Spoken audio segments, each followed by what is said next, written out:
শোনা যায় প্রাচীনকালে রাজা ভগীরথ মা গঙ্গার আরাধনা করতে শুরু করেন।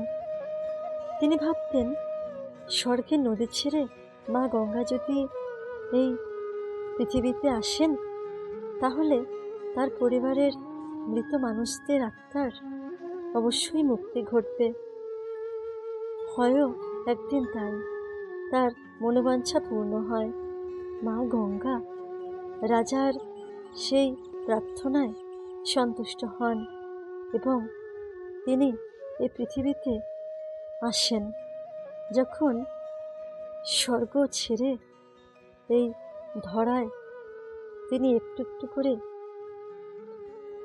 গমন করছেন, ঠিক সেই সময় মা গঙ্গা বলেন দেবাদিদেব মহাদেবকে, প্রভু, আমি যদি ধরাধামে সরাসরি গমন করি তাহলে অবশ্যই অনেক ক্ষতি হয়ে যাবে এই পৃথিবীর।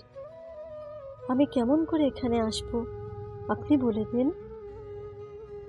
তখন দেবাদিদেব বলেন যে আপনি আমার জটার সাহায্যে নেমে আসুন এই ধরিত্রীতে, না হলে সত্যি অবশ্যম্ভাবী শেষ হয়ে যাবে এই ধরিত্রী। তারপর মা গঙ্গা ভয়ঙ্করভাবে আছড়ে পড়েন দেবাদিদেব মহাদেবের জটায়। সেই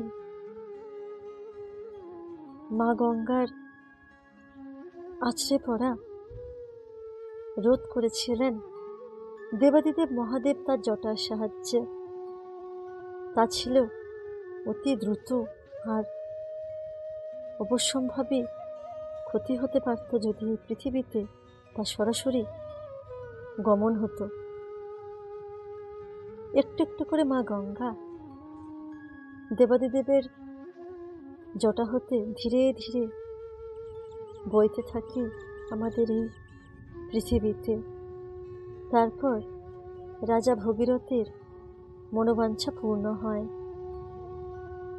এরপর আমাদের পৃথিবীবাসী প্রত্যেকে শুরু করে মা গঙ্গার পুজো। ফল এবং বিভিন্ন ফুল মিষ্টির দ্বারা গঙ্গার পাড়ে, এছাড়াও যে কোনো জলাশয়ের পাশে মায়ের পুজো করা যায়। গঙ্গা দশহরার দিন মার পুজো হয়। প্রত্যেক জ্যৈষ্ঠ মাসের শুক্লা পক্ষের দশমী তিথিতে এই পুজোটি সম্পন্ন হয় এবং মা গঙ্গা পূজিতা হন আর আশীর্বাদ প্রদান করেন আমাদের শান্তি এবং সুখের। আমরা সবাই মা গঙ্গার জল ছড়িয়ে সব কিছুকেই শুদ্ধ করে তুলি। অন্যান্য জল যদি আমরা ঘরে রাখি সেটি কিন্তু নষ্ট হয়ে যায়, কিন্তু মা গঙ্গার জল যে কোনো পাত্রে আমরা রাখি না কেন, তা বহুদিন পর্যন্ত থাকে একেবারে ঠিক এবং যে কোনো গন্ধবিহীন। জয় মা গঙ্গা।